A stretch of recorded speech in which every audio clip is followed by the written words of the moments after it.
Hello everyone, welcome back to Gyan Bucket. Current Affairs এই সিরিজটোত আমি important questions বিলাক আলোচনা কৰি আছো কাৰেণ্ট এফেয়াৰ্ছৰ পৰা আপকামিং পৰীক্ষাসমূহৰ কাৰণে ইয়াৰ আগতো এটা পাৰ্ট আপলোড হৈছে যদিহে আপোনালোকে সেই পাৰ্টটো চোৱা নাই ডেছক্ৰিপশ্যনত আপোনালোকে পাব লিংক পাব প্লেলিষ্টৰো লিংক দিয়া আছে তো তাৰ পৰা চাই ল'ব পাৰিব তো আজিৰ ক্লাছটো আমি আৰম্ভ কৰিছোঁ আজি প্ৰথম কুৱেশ্যনটো হৈছে which country has become the first in the world to get approval for the commercial production of genetically modified golden rice কোনখন দেশে পারমিশন পাইছে এপ্ৰুভেল পাইছে কমাৰ্শিয়াল প্ৰডাকশ্যনৰ কাৰণে গোল্ডেন ৰাইচটো হৈছে এটা ৰাইচৰ এটা প্ৰজাতি যেটো জেনেটিক্যালি মডিফাইড কৰা হৈছে তাৰমানে জিনৰ হাল হলনি কৰি পেলাই বনোৱা হৈছে আনসাৰ ইজ ফিলিপিনছ তো ফিলিপিনছে পাৰমিশন পাইছে তো এই যেটো ৰাইস হয় যেটো প্ৰজাতি তো সেই প্ৰজাতিটো এডিশনাল লেভেলত বিটা কেৰোটিন পোৱা যায় আৰু এই বিটা কেৰোটিনে আমাৰ শৰীৰত গৈ পেলাই ভিটামিন এ লৈকে কনভাৰ্ট হয়গে ওকে তো ফিলিপিনছত দেখা গৈছে যে পৰেষ্ট যেটো কমিউনিটি তাৰ প্ৰায় 5 জন চিলড্ৰেনৰ ভিতৰত এজনৰ ভিটামিন এ ডেফিচিয়েন্সি পোৱা যায় অকল ফিলিপিনছ বুলি নহয় গোটেই বিশ্বতে ওয়াৰ্ল্ড ওয়াইড চিলড্ৰেনৰ 190 মিলিয়ন চিলড্ৰেনৰ ভিটামিন এ এষ্টিমেটেড হয় এটো ভিটামিন এ ডেফিচিয়েন্সি আছে তো ভিটামিন এ ডেফিচিয়েন্সি দূৰ কৰাৰ কাৰণে এই ষ্টেপটো মেইনলি এই ৰাইচটো ডেভেলপ কৰা হৈছে আৰু এই যেটো ৰাইচ হয় হেতু গোল্ডেন ৰাইচ এই কাৰণে নাম দিয়া হৈছে কাৰণ যেটো কালাৰ হেতু yellow type or hoy bright yellow type or hoy color to okay so golden rice was developed by the Department of Agriculture Philippine Rice Research Institute to partnership develop korise Philippines or aru jitu International Rice Research Institute hoy to teoloke partnership ei rice to develop korise okay to apnaloke monot rakhibo Philippines e prothom permission paise commercial production or karone golden rice. Next question, what is the rank of India in the Global Cyber Security Index 2020?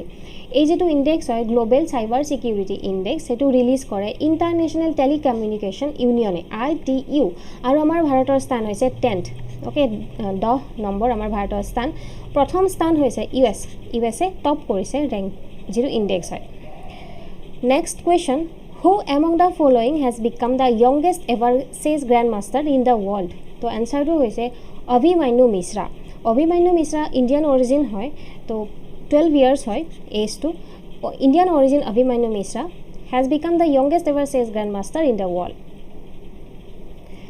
Next question, Digital India initiative was launched by Prime Minister Narendra Modi on তো যেটো digital India হয় prime মিনিস্টারে Narendra মোদীয়ে কেতিয়া launch কৰিছিলে 2014 নে 15 নে 16 নে 17 Answer is 2015 2015 1st July দিনাখন লঞ্চ কৰা হৈছিল আৰু এটা 6 ইয়াৰ্স সেলিব্ৰেশন কৰিছে সেলিব্ৰেট কৰিছে 6 বছৰ হ'ল তাৰ মানে ডিজিটাল ইন্ডিয়া লঞ্চ কৰাৰ ওকে 1 জুলাই 2021 ত কমপ্লিট কৰিলে 6 ইয়াৰ্স 1st July 2015 ত লঞ্চ কৰা হৈছিল Next question, name the Indian wrestler recently who gets 2-year ban for doping. তো ডপিংৰ কাৰণে ইন্ডিয়ান ৰেসলাৰ এজনক বেন কৰা হৈছে 2 বছৰৰ কাৰণে তো আনসাৰটো কি হ'ব কোন হয় সুমিত মালিক Next question, the Europa Clipper mission is being undertaken by which space agency? এই যেটো মিশন ইউৰোপা ক্লিপাৰ মিশন হেতু হয় ইউৰোপা হৈছে জুপিটাৰৰ এটা মুন ওকে জুপিটাৰৰ এটা মুন আৰু হেতু মানে ইনভেস্টিগেট কৰাৰ কাৰণে এই মিশনটো হয় পৃথিৱীৰ পৰা পঠিওৱা এনেকুৱা প্ৰথম মিশন হয় এটো ইউৰোপা ক্লিপাৰ মিশন এই যেটো প্ৰজেক্ট নাসাৰ হয় ওকে নাসাৰ হয় নাসাই সিলেক্ট কৰিছে স্পেস এক্সক যিখিনি সাৰ্ভিস প্ৰোভাইড কৰিব লাগে লঞ্চ সাৰ্ভিস সেইখিনি প্ৰোভাইড কৰিবৰ কাৰণে স্পেস এক্সক সিলেক্ট কৰিছে নাসা has selected California based SpaceX to provide launch services for Earth's first mission to conduct detailed investigations of Jupiter's moon Europa তো মনত ৰাখিব ইউৰোপা জুপিটাৰৰ এটা মুন হয় তো এই গোটেই মিশনটো ইউৰোপাৰ কাৰণে হয় Next question, researchers have discovered black-bellied coral snakes in the forest of তো black-bellied coral snake এটো কোড ডিসকভাৰ কৰিছে উত্তৰাখণ্ডত ডিসকভাৰ কৰিছে উত্তৰাখণ্ডৰ বেনং ওয়াইল্ড লাইফ সেঞ্চুৰী তাত পোৱা গৈছে এই জীবিত সাপ হয় ওকে এইবিধ মনত ৰাখিব উত্তৰাখণ্ডত পোৱা গৈছে নেক্সট কুৱেশ্যনটো হৈছে who launched mobile app Matsya Setu for Indian aqua farmers তো ভাৰতৰ যিখিনি ইকো ফাৰ্মাৰ্ছ আছে তেওঁলোকৰ কাৰণে মৎস্য সেতু এইটো এপ হয়, এইটো লঞ্চ কৰা হৈছে। এইটো কোনে লঞ্চ কৰিছে? তো মৎস্য সেতু যিটো এপ হয় সেইটো লঞ্চ কৰিছে Giriraj Singh. Giriraj Singh. Next question number 34। Indian Railways first movable fresh water tunnel aquarium opened at. Important question হয়, কাৰণ ইণ্ডিয়ান ৰেলৱে এনেকুৱা প্ৰথম এইটো বনাইছে, প্ৰথম এনেকুৱা কাম কৰিছে।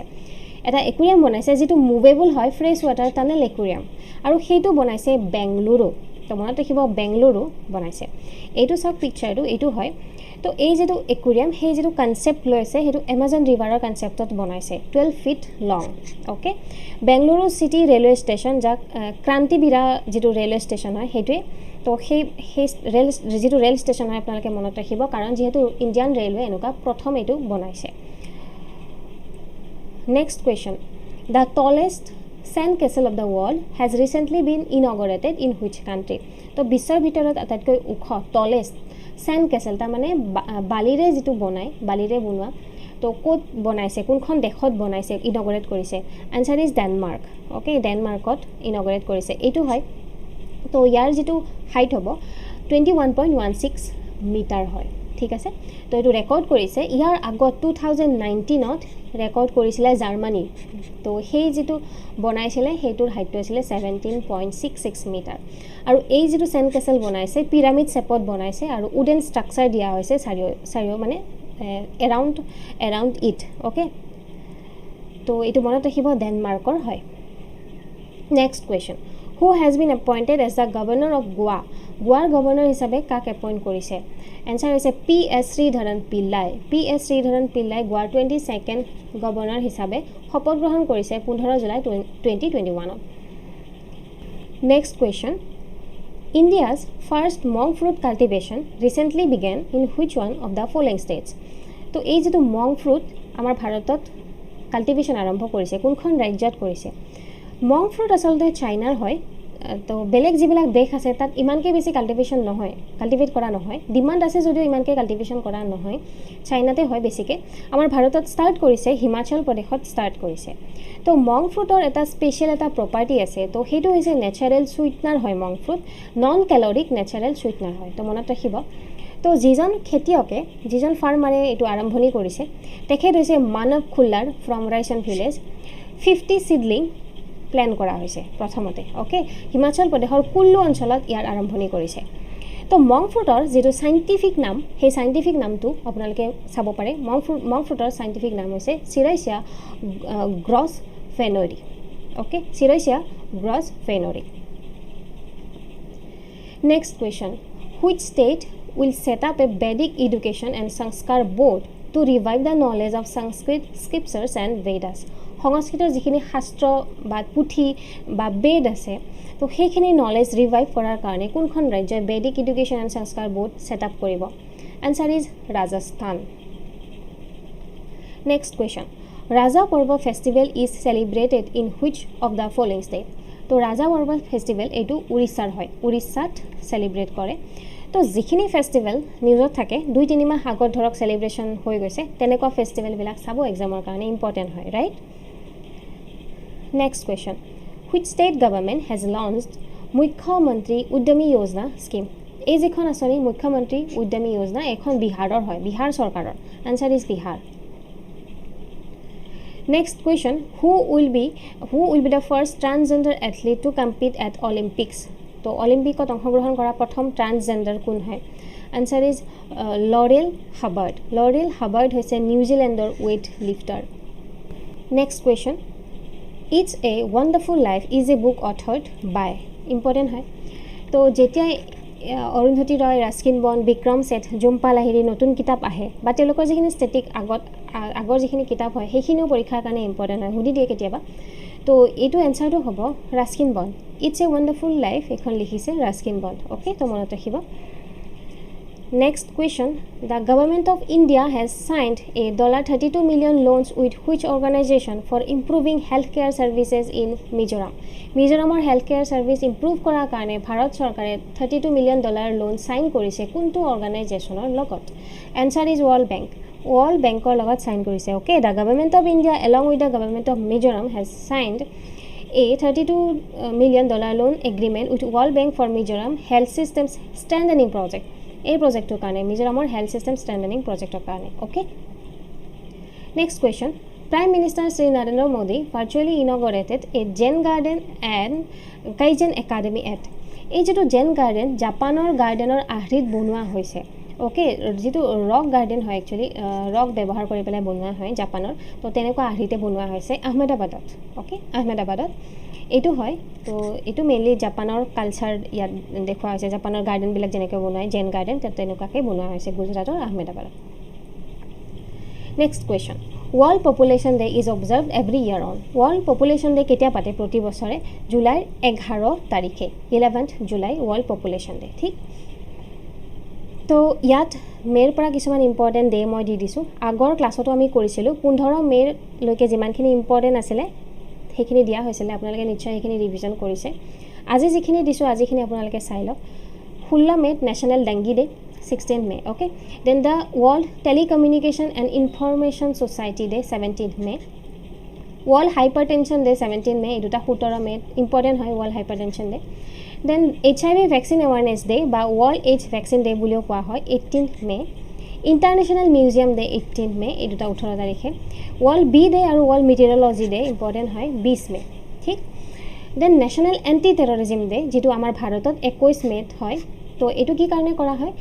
তো ডেথ এনিভাৰ্সাৰী আমাৰ ফৰ্মাৰ প্ৰাইম মিনিষ্টাৰ ৰাজীৱ গান্ধীৰ হেতু কাৰণে এটো আপোনালোকে সকলোৱে জানে নেশ্যনেল এন্টি টেৰৰিজম ডে তাৰ লগতে দুটা আৰু মনত ৰাখি থব ইন্টাৰনেশ্যনেল টি ডে 21 তাৰিখে হয় মেৰ then world day for cultural diversity for dialogue and development হেতু 21 মেত হয় তো এটো মনত ৰাখিব দেন 22 মেত এটা ইম্পৰ্টেন্ট ডে হয় বহুত important international day for biological diversity এটো এটা বহুত ইম্পৰ্টেন্ট ডে হয় ঠিক তো এইখিনি আজি মনত ৰাখিব মেৰ পৰা ইম্পৰ্টেন্ট ডেজ তো আই থিংক কোৱেশ্চন বিলাক আপোনালোকৰ ক্লিয়াৰ হৈছে কেইটামান প্ৰশ্ন মই আপোনালোকক দিছো এইখিনি আপোনালোকে কৰিব আনসাৰবোৰ কি জনাব ঠিক আছে ট্ৰাই কৰিব প্ৰথম question in India national technology day is celebrated on second question what was the theme for 2021 world asthma day 3 number scientific name monk ফ্ৰুটৰ যেটো আমি আজি ক্লাছত কৰিলো right then 4 number who was recently appointed the chairperson of the national human right commission 5 number International Booker Prize কোনে পাইছে 2021 ত 6 What was the theme for 2021 World Press Freedom Day এইখিনি কোৱেশ্চন খিনি ট্ৰাই কৰিব আনসাৰ কৰিব কাৰণে ঠিক আছে জনাব কমেন্ট সেকশনত সকলে আৰু সেশনটো ভাল পালে লাইক কৰি দিব শেয়াৰ কৰি দিব আপোনালোকৰ ফ্ৰেণ্ডছৰ মাজত আৰু আমাৰ চেনেলটো প্লিজ সাবস্ক্ৰাইব কৰি দিব লগতে নটিফিকেশন বেলটো প্ৰেছ কৰি দিব নেক্সট ক্লাছত লগ পাম থ্যাংক ইউ ভেৰি মাচ